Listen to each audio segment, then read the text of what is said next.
ಎಲ್ರಿಗೂ ನಮಸ್ಕಾರ. ನನ್ನ ಹೆಸರು ಪದ್ಮಾ ಟಿ. ರಾಜ್ಯಶಾಸ್ತ್ರ ಪ್ರಾಧ್ಯಾಪಕಳಾಗಿ ಕರ್ತವ್ಯವನ್ನು ನಿರ್ವಹಿಸ್ತಾ ಇದ್ದೀನಿ. ಈ ಸೆಷನ್ನಲ್ಲಿ ನಾನು ನಿಮಗೆ ಕೇಂದ್ರ ಹಾಗೂ ರಾಜ್ಯ ಸಂಬಂಧಗಳು ಇವುಗಳನ್ನು ಕುರಿತು ಚರ್ಚೆಯನ್ನು ಮಾಡ್ತಾ ಇದ್ದೇನೆ. ಸೊ ನಮ್ಮ ದೇಶದಲ್ಲಿ ನಾವು ನೋಡಿರುವ ಹಾಗೆ ನಮ್ಮ ದೇಶವನ್ನು ನಾವು ಸಂಯುಕ್ತಾತ್ಮಕ ಸರ್ಕಾರ ಪದ್ಧತಿ ಅಂತ ಕರಿತೀವಿ. ನಮ್ಮ ದೇಶದಲ್ಲಿ ಸಂಯುಕ್ತಾತ್ಮಕ ವ್ಯವಸ್ಥೆ ಇದೆ. ಸಂಯುಕ್ತಾತ್ಮಕ ವ್ಯವಸ್ಥೆ ಇದೆ ಅಂತಂದರೆ ಇದು ನಾವು ಪ್ರಪಂಚದಲ್ಲಿ ಎರಡು ರೀತಿಯಾದಂಥ ವ್ಯವಸ್ಥೆಯನ್ನು ನೋಡ್ತೇವೆ. ಒಂದು ಏಕಾತ್ಮಕ ವ್ಯವಸ್ಥೆ, ಮತ್ತೊಂದು ಸಂಯುಕ್ತಾತ್ಮಕ ವ್ಯವಸ್ಥೆ. We have to see at we have to see two type of a government is there. Some countries are adopted unitary government system. Some countries are adopted federal government system. So federal government system means here we have to see two government or more than two government. Unitary government means here we have to see only one government, that is the dominant government, that is the final decision maker. So here we have to see the only one government. It is unitary government system. We will give best example of unitary government system, that is England or UK.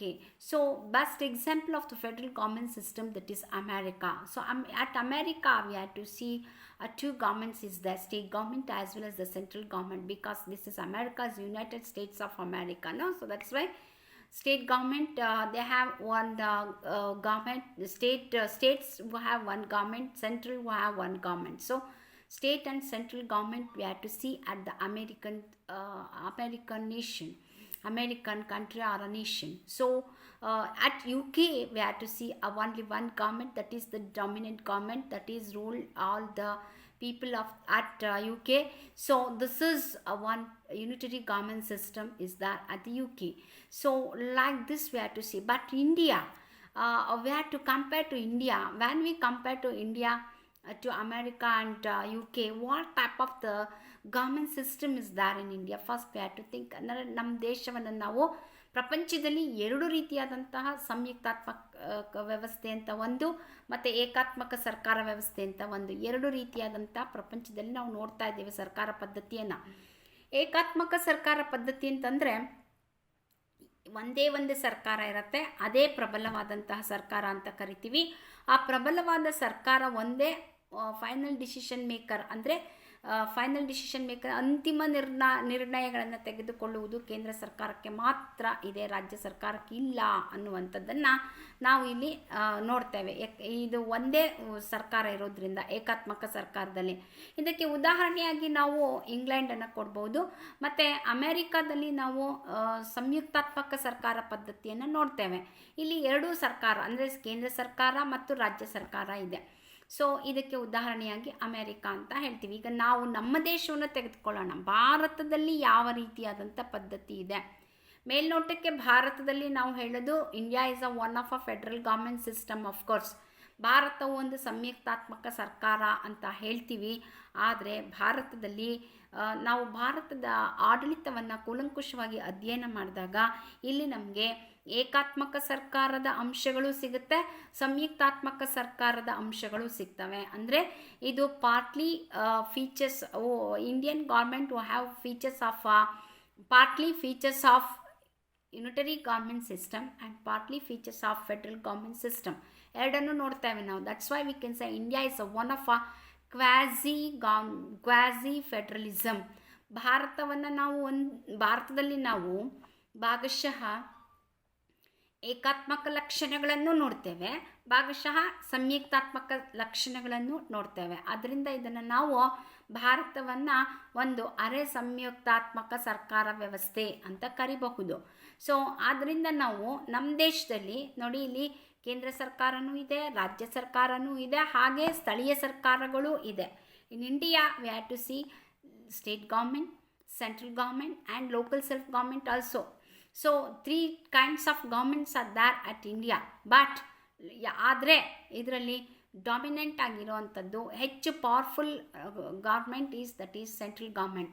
So dominant government ಅಂತ ಹೇಳ್ಬೋದು ಅಥವಾ powerful government ಅಂತ ಹೇಳ್ಬೋದು. ಪ್ರಬಲವಾದ ಸರ್ಕಾರ ಅದು ಕೇಂದ್ರ ಸರ್ಕಾರವೇ ಆಗಿರುತ್ತೆ. ಸೊ ನಮ್ಮ ದೇಶದಲ್ಲಿ ನಾವು ಫೆಡ್ರಲ್ ಗೌರ್ಮೆಂಟ್ ಅದೇನೇ ಇರಲಿ ಫೆಡ್ರಲ್ ಗೌರ್ಮೆಂಟ್ ಅಂತ ಹೇಳ್ತಾ ಇದ್ದೀವಿ. ನಮ್ಮ ದೇಶದಲ್ಲಿ ಫೆಡ್ರಲ್ ಗೌರ್ಮೆಂಟ್ ಇದ್ದಾಗ ಸ್ಟೇಟ್ ಗೌರ್ಮೆಂಟ್ಗೂ ಸೆಂಟ್ರಲ್ ಗೌರ್ಮೆಂಟ್ಗೂ ಹೇಗೆ ರಿಲೇಷನ್ಸ್ ಇದೆ, how we will see the relations between central government and the state government ನಾವು we have to discuss this point. ಈ ಪಾಯಿಂಟನ್ನು ನಾವೀಗ ಡಿಸ್ಕಷನ್ಸ್ ಮಾಡಬೇಕಾಗಿದೆ. ಸ್ಟೇಟ್ ಗೌರ್ಮೆಂಟಲ್ಗೂ ಮತ್ತು ರಾಜ್ಯ ಸರ್ಕಾರಕ್ಕೂ ಮತ್ತು ಕೇಂದ್ರ ಸರ್ಕಾರಕ್ಕೂ ಹೇಗೆ ಸಂಬಂಧ ಇದೆ ಅನ್ನೋದನ್ನು ನೋಡೋಣ. ಅದನ್ನು ನಮ್ಮ ಸಂವಿಧಾನದಲ್ಲಿ ನಾವು ಬರ್ಕೊಂಡಿದ್ದೀವಿ. ಅದೇನೆಂದರೆ ನಮ್ಮ ಸಂವಿಧಾನದ 11 ಮತ್ತು 12ನೇ ಭಾಗದಲ್ಲಿ ಈ ಸಂಬಂಧಗಳ ಬಗ್ಗೆ ವಿವರಣೆಯನ್ನು ಕೊಡಲಾಗಿದೆ. In our Indian Constitution, Part 11 and 12 is explained the relations between state government as well as the central government like this, that is legislative relations, legislative relations and administrative relations and financial relations. In 3 kinds, we have to see the relations between state government as well as the central government according to our Constitution, Part 11 and Part 12. Part 11 and Part 12. 11 ಮತ್ತು 12ನೆಯ ಭಾಗದಲ್ಲಿ ಈ 3 ರೀತಿಯ ಸಂಬಂಧಗಳನ್ನು ನೋಡ್ತೀವಿ. ಒಂದು ಶಾಸನೀಯ ಸಂಬಂಧಗಳು, ಮತ್ತೊಂದು ಆಡಳಿತಾತ್ಮಕ ಸಂಬಂಧಗಳು, ಮತ್ತೊಂದು ಹಣಕಾಸಿನ ಸಂಬಂಧಗಳು. ಸೊ ಈ ಸೆಷನ್ನಲ್ಲಿ ನಾವೀಗ ಶಾಸನೀಯ ಸಂಬಂಧಗಳ ಬಗ್ಗೆ ತಿಳಿದುಕೊಳ್ಳೋಣ. ಶಾಸನೀಯ ಸಂಬಂಧಗಳು ಹೇಗೆ ನಮ್ಮ ಸಂವಿಧಾನದಲ್ಲಿ ಹೇಗೆ ಅದನ್ನು ಬರೆದಿದ್ದೀವಿ, ಹೇಗೆ ಇದು ಸಂಬಂಧಗಳು ಇದೆ ಅನ್ನೋದನ್ನು ನೋಡೋಣ. ನಮ್ಮ ಸಂವಿಧಾನದ 11ನೇ ಭಾಗದಲ್ಲಿ ನಮ್ಮ Indian constitution 11th part and article number 245 to 255 is explained relations between central government as well as the state government regarding legislative or legislature field. ಅಂದರೆ ಶಾಸನೀಯ ಕ್ಷೇತ್ರದಲ್ಲಿ ಅಥವಾ ಶಾಸನೀಯ ಸಂಬಂಧಗಳು ಹೇಗೆ ಕೇಂದ್ರಕ್ಕೂ ಮತ್ತು ರಾಜ್ಯಕ್ಕೂ ಇದೆ ಅನ್ನೋದನ್ನು ನಮ್ಮ ಸಂವಿಧಾನದ 11ನೇ ಭಾಗದಲ್ಲಿ ನೋಡ್ತೀವಿ. ಆರ್ಟಿಕಲ್ ನಂಬರ್ 245ಇಂದ 245ರಿಂದ 255ರವರೆಗೂ ಇದರ ಬಗ್ಗೆ ಉಲ್ಲೇಖ ಇದೆ. ಮೊದಲನೇದಾಗಿ ನಾವು ಈ ಪಟ್ಟಿಗಳನ್ನಾಗಿ ಮಾಡ್ಕೊಂಡಿದ್ದೀವಿ. ಅಧಿಕಾರವನ್ನು ನಾವು ವಿಕೇಂದ್ರೀಕರಣ ಮಾಡ್ಕೊಂಡಿದ್ದೀವಿ. ನಮ್ಮ ದೇಶದಲ್ಲಿ ಎಲ್ಲ ಅಧಿಕಾರಗಳೇನಿದೆ ಅದು ಒಂದೇ ಒಂದು ಸರ್ಕಾರಕ್ಕೆ ಕೊಟ್ಟುಬಿಟ್ರೆ ಅದು ಒಂದೇ ಸರ್ಕಾರ ಆಗಿಬಿಡುತ್ತೆ. ಅದು ಏಕಾತ್ಮಕ ಸರ್ಕಾರ ಅಂತ ಅನ್ನಿಸ್ಕೊಂಬಿಡುತ್ತೆ, ಅಥವಾ ನಿರಂಕುಶತ್ವದ ಆಳ್ವಿಕೆಯನ್ನು ಅಥವಾ ಸರ್ವಾಧಿಕಾರತ್ವದ ಆಳ್ವಿಕೆಯನ್ನು ನೋಡಲಿಕ್ಕೆ ಸಾಧ್ಯ ಆಗಿಬಿಡುತ್ತೆ. ಸೊ ಹಾಗಾಗಿ ನಾವೇನು ಮಾಡಿದ್ದೀವಿ, ಅಧಿಕಾರವನ್ನು ವಿಕೇಂದ್ರೀಕರಣ ಮಾಡ್ಕೊಂಡಿದ್ದೀವಿ. So in India we have to see the power, all the power is distributed by state government as well as the central government, because only so this is called decentralization of power is there. This is one of the principles, or we can say this is ಒಂದು ಸಿದ್ಧಾಂತ ಅಂತ ಹೇಳ್ತೀವಿ. ಸಿದ್ಧಾಂತ means theory, the theory ಅಂತ ಹೇಳ್ಬೋದೇನೋ ಇದನ್ನು, ಅಥವಾ ಒಂದು principles ಆಗಿ ಮಾಡ್ಕೊಂಡಿದ್ದೀವಿ. ಅದು ಏನಂದರೆ decentralisation of power. Decentralisation of power means the power is distributed to like this, that is central list, state list and concurrent list, or we can say the power is distributed to central government, state government. So this is decentralization. So ಇದನ್ನು ನಾವು decentralisation ಅಂತ ಕರಿತೀವಿ, ಅಥವಾ ಅಧಿಕಾರ ವಿಕೇಂದ್ರೀಕರಣ ಅಂತ ಕರಿತೀವಿ. ಏನಂದರೆ 3 ಭಾಗಗಳನ್ನು ಮಾಡ್ಕೊಂಡಿದ್ದೀವಿ ಆ ಅಧಿಕಾರಗಳನ್ನು. ಏನಪ್ಪ ಆ ಭಾಗಗಳು ಅಂದರೆ ಕೇಂದ್ರ ಪಟ್ಟಿ, ರಾಜ್ಯ ಪಟ್ಟಿ, ಸಮವರ್ತಿ ಪಟ್ಟಿ, ಹೀಗೆ 3 ಭಾಗಗಳಿದೆ.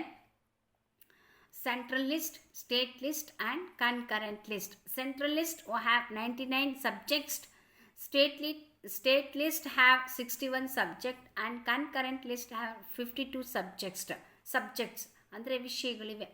ಕೇಂದ್ರ ಪಟ್ಟಿಯಲ್ಲಿ 99 ವಿಷಯಗಳಿವೆ, ರಾಜ್ಯ ಪಟ್ಟಿಯಲ್ಲಿ 61 ವಿಷಯಗಳಿವೆ, ಸಮವರ್ತಿ ಪಟ್ಟಿಯಲ್ಲಿ 52 ವಿಷಯಗಳಿವೆ.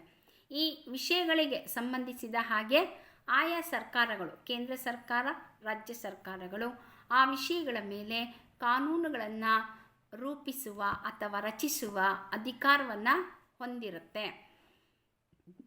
Based on 99 subjects, what the 99 subjects is there at the central list, based on that central government who have power to make the rules, and what the based on 61 subjects are there at the state list, based on that state government to have make a laws or rules and regulations.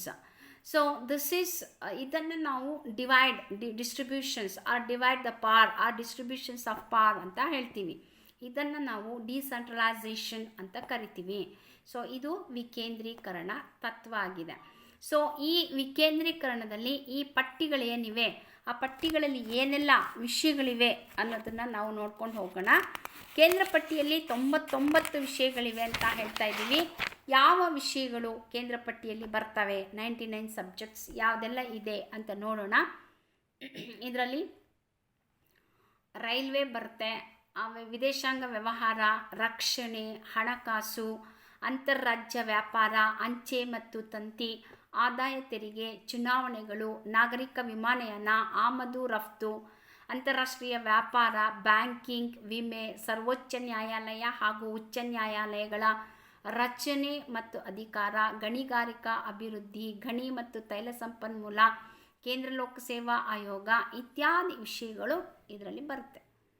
ಈ ವಿಷಯಗಳಿಗೆ ಸಂಬಂಧಪಟ್ಟ ಹಾಗೆ ಏನಾದರೂ ಕಾನೂನುಗಳನ್ನು ಮಾಡಬೇಕಾದ್ರೆ ಕೇಂದ್ರ ಸರ್ಕಾರವೇ ಸಂಪೂರ್ಣವಾದ ನಿರ್ಣಯವನ್ನು ತೆಗೆದುಕೊಂಡು ಕಾನೂನುಗಳನ್ನು ನಿರ್ವಹಿಸ್ತದೆ ಅಥವಾ ರಚಿಸ್ತದೆ. ಸೊ ಇದು ಕೇಂದ್ರ ಪಟ್ಟಿ. So in the 99 list we have to say that is 99 subjects. In that subject we have to make a list that is foreign trade, and then financial factors will comes railway and interstate trades, post and telegram, income tax departments also will comes. Based on the income tax they can give the they can make the rules. They means central government. So elections, and then international trades, as well as banking and insurance, and Supreme Court and High Court structures and powers and functions, and then minings, and then Kendra Lok Seva Ayoga means Lok Seva Ayoga, you know, no, UPSC. So this all will comes to under the 99 subjects. So ರಾಜ್ಯ ಪಟ್ಟಿಯಲ್ಲಿ ಏನೆಲ್ಲ ವಿಷಯಗಳು ಬರ್ತವೆ ಅಂತಂದರೆ, ರಾಜ್ಯ ಪಟ್ಟಿಯಲ್ಲಿ police, ಸಾರ್ವಜನಿಕ ಆರೋಗ್ಯ, ನೈರ್ಮಲ್ಯ, ಮತ್ತು ಸಾರ್ವಜನಿಕ ಶಾಂತಿ ಪಾಲನೆ, ಬಂದಿಖಾನೆ, ವಾಣಿಜ್ಯ, ತೆರಿಗೆ, ಪಶುಸಂಗೋಪನೆ, ನೀರಾವರಿ, ಭೂಕಂದಾಯ, ಸ್ಥಳೀಯ ಸರ್ಕಾರಗಳು, ರಾಜ್ಯ ಸೇವೆಗಳು, ಕೃಷಿ, ಮೀನುಗಾರಿಕೆ, ರಾಜ್ಯ ಲೋಕಸೇವಾ ಆಯೋಗ ಇವೆಲ್ಲ ಈ ರಾಜ್ಯ ಪಟ್ಟಿಯಲ್ಲಿ ಬರುತ್ತೆ. We have to see the state list, that is what the subjects are there. The state list means that is there are police department will come, and public peace, and then maintain the public peace, and then public wealth will also comes, and then agriculture, fisheries, Rajya Lok Seva Ayoga, I mean state KPSC and UPSC both is there. No, here KPSC is there, and then irrigation, and then local self governments.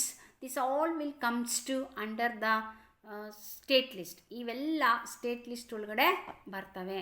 So what is this concurrent list? Concurrent list ಏನಿದೆ, so ಅದಕ್ಕೂ ಮುಂಚೆ state ಲಿಸ್ಟಲ್ಲಿ ಈ ವಿಷಯಗಳು ಏನು ಹೇಳಿದೆ, ಆ ವಿಷಯಗಳನ್ನು ಕುರಿತು ಆ ವಿಷಯಗಳ ಮೇಲೆ ಯಾವುದೇ ಕಾನೂನುಗಳನ್ನು ರೂಪಿಸಬೇಕಾದ್ರೆ ರಾಜ್ಯ ಸರ್ಕಾರಕ್ಕೆ ಅಧಿಕಾರ ಕೊಟ್ಟಿದ್ದೀವಿ. ಸೊ ಸಮವರ್ತಿ ಪಟ್ಟಿ, ಈ ಸಮವರ್ತಿ ಪಟ್ಟಿಯಲ್ಲಿ ಯಾವ ವಿಷಯಗಳು ಬರ್ತವೆ? ವಿವಾಹ ಬರುತ್ತೆ, ವಿಚ್ಛೇದನ ಬರುತ್ತೆ, ಮುದ್ರಣ ಮಾಧ್ಯಮಗಳಾಗಿರ್ಬೋದು, ಅಪರಾಧಗಳಾಗಿರ್ಬೋದು, ಅಪರಾಧಕ್ಕೆ ಸಂಬಂಧಪಟ್ಟಂತಹ ದಂಡ ಸಂಹಿತೆಗಳು, ನಾಗರಿಕ ದಂಡ ಸಂಹಿತೆಗಳು, ಕರಾರುಗಳು ಇವೆಲ್ಲ ಇದರೊಳಗೆ ಬರುತ್ತೆ. ಕಾರ್ಮಿಕರ ಕಲ್ಯಾಣ, ಆರ್ಥಿಕ ಮತ್ತು ಸಾಮಾಜಿಕ ಯೋಜನೆಗಳು, ಜನಸಂಖ್ಯಾ ನಿಯಂತ್ರಣ, ಕುಟುಂಬ ಯೋಜನೆ, ಶಿಕ್ಷಣ, ಅರಣ್ಯ, ಅಳತೆ, ತೂಕ ಇವೆಲ್ಲ, ವನ್ಯಮೃಗಗಳ ಸಂರಕ್ಷಣೆ ಇವೆಲ್ಲ ಇತ್ಯಾದಿ ವಿಷಯಗಳು 52 ವಿಷಯಗಳು ಇದರೊಳಗೆ ಬರುತ್ತೆ. ಸೊ ಅಂದರೆ ನಾವು ಇಂಗ್ಲೀಷಲ್ಲಿ ಇದನ್ನು ಹೇಳಬೇಕಂದ್ರೆ marriage, divorce, and then penal codes, and then civil codes, and then karmika kalyana means that is labor's welfare, and then economic and social plans, population controls and family planning, education, forest as well as the watt ಇದು ಕ್ರೂರ ಮೃಗಗಳ ಸಂರಕ್ಷಣೆ ಅಥವಾ ವನ್ಯಮೃಗಗಳ ಸಂರಕ್ಷಣೆ ಅಂತ ಕರಿತೀವಿ. That is also will comes wild animals, protection of the wild animals, and then bird protections, everything, and then everything, all the subjects will comes to under the 52 subjects.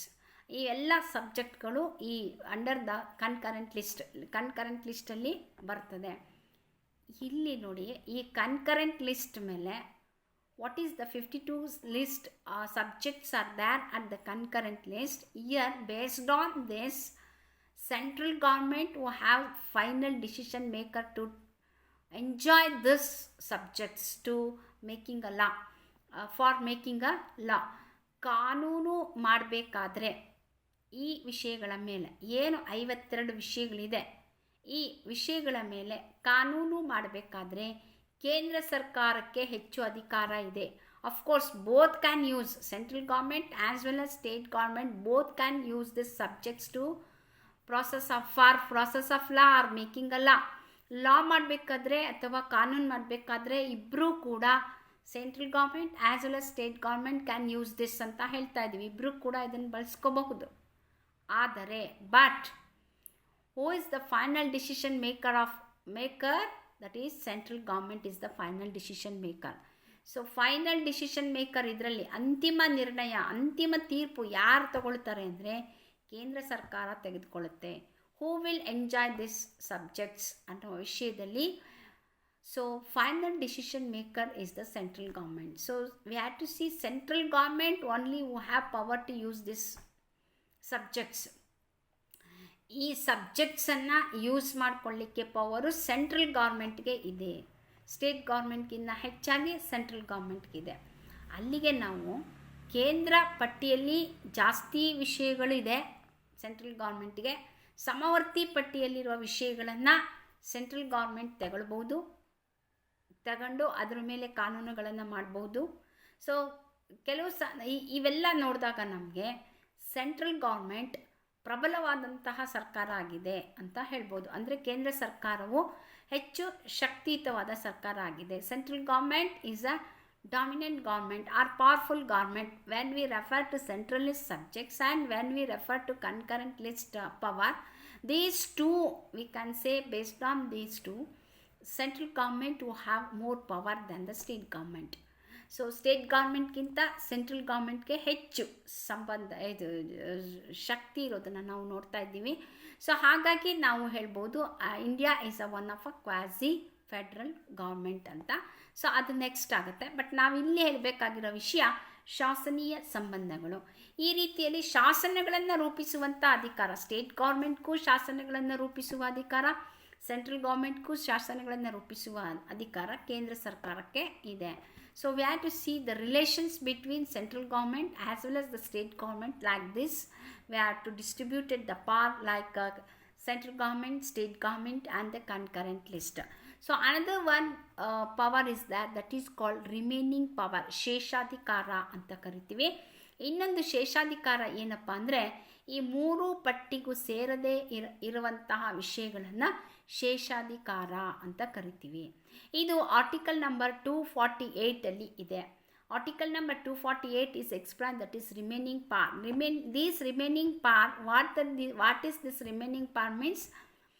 So excluding these three list, what the powers are there, ಈ ಮೂರು ಪಟ್ಟಿಯಲ್ಲಿ ಇಲ್ಲದೇ ಇರುವಂತಹ ಅಂಶಗಳೇನಿದೆ ಆ ಅಂಶಗಳು ಅಥವಾ ಆ ವಿಷಯಗಳನ್ನು ನಾವು ಶೇಷಾಧಿಕಾರಗಳ ಪಟ್ಟಿಗೆ ಸೇರಿಸಿದ್ದೀವಿ. ಶೇಷಾಧಿಕಾರ ಅಂತಿದೆ. Once again this remaining part used by central government. So ಈ ರಿಮೈನಿಂಗ್ ಪವರನ್ನು ಯೂಸ್ ಮಾಡೋದು ಕೂಡ ಆಲ್ಮೋಸ್ಟ್ ಆಲ್ ಸೆಂಟ್ರಲ್ ಗೌರ್ಮೆಂಟೇ ಜಾಸ್ತಿ ಯೂಸ್ ಮಾಡ್ತತೆ. ಇದನ್ನು ಉಳಿಕೆ ಅಧಿಕಾರ ಅಂತ ಕರಿತೀವಿ. ಸೊ ಈ ಎಲ್ಲ ಅಂಶಗಳು ಕೇಂದ್ರಕ್ಕೂ ಮತ್ತು ರಾಜ್ಯಕ್ಕೂ ಯಾವ ರೀತಿಯ ಶಾಸನೀಯ ಸಂಬಂಧಗಳು ಇವೆ ಅನ್ನೋದನ್ನು ಹೇಳ್ತಾ ಇದೆ. All these points is explained, that is how we will see the relations between state government as well as the central government for making of a law or legislative field ಅಂತ ನಾವು ಹೇಳ್ಬೋದು.